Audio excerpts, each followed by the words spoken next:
कैसे एक भक्त की सूनी गोद भर दी श्री बांके बिहारी जी ने।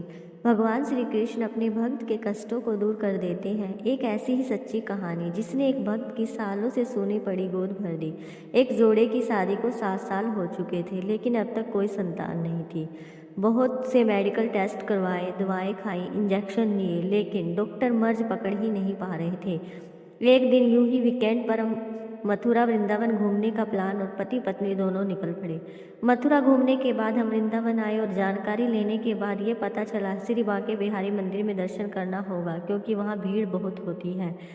इसलिए हमने प्लान किया कि हम बांके बिहारी नहीं जाएंगे और उसके अलावा वृंदावन में दूसरी जगह घूम लेंगे। फिर क्या था, हमने इस्कॉन टेम्पल, प्रेम मंदिर, निधि वन और राधा कुंड के दर्शन किए। शाम को 6 बजे वापस दिल्ली लौटने के लिए रवाना होने लगे। लेकिन हमारे साथ कुछ ऐसा हुआ कि हम चाहकर भी वृंदावन से निकल नहीं सके, क्योंकि उस ट्रैफिक जाम के चलते गाड़ी निकलना वहाँ से मुश्किल हो गया। फिर किसी तरह हम वापस अपने होटल पहुँचे और देर रात में निकलने का प्लान किया। वहाँ हमने देखा कि 20-25 लोगों का ग्रुप श्री बांके बिहारी मंदिर दर्शन के लिए जा रहा था। हमने भी आपस में बात की और वहाँ जाने के लिए उसी मंडली के साथ पूरे राधे राधे का जाप करते हुए चल पड़े। श्री बांके बिहारी जी के मंदिर पहुँचे तो देखा तो काफ़ी भीड़ थी, लेकिन परिसर के अंदर पहुँचने में हमें कोई भी दिक्कत नहीं हुई। मंदिर की चौखट पार करते ही पता नहीं शरीर में एक ऐसी अनुभूति हुई जिसे बयान कर पाना आसान नहीं था। जहाँ तक नज़र जा रही थी, हर भक्त एक आस लिए बांके बिहारी की मूर्ति निहार रहा था। जब मेरी नज़र श्री बांके बिहारी जी पर पड़ी तो न जाने कैसे अपने आप आंखों में आंसू आ गए और एकाएक मुंह से निकल पड़ा, हे नाथ, हमारी भी अर्ज सुन लो, मेरी सूनी गोद भर दो। तभी अचानक मेरे पति को मंदिर परिसर में उनके अधिकारी मिल गए, जो कि वहाँ के कार्यकर्ताओं से काफ़ी अच्छी तरह से परिचित थे। फिर क्या था, हम दर्शन करने के बाद किनारे बरामदे में एक जगह जाकर बैठ गए और बांके बिहारी जी की आरती का आनंद लेने लगे।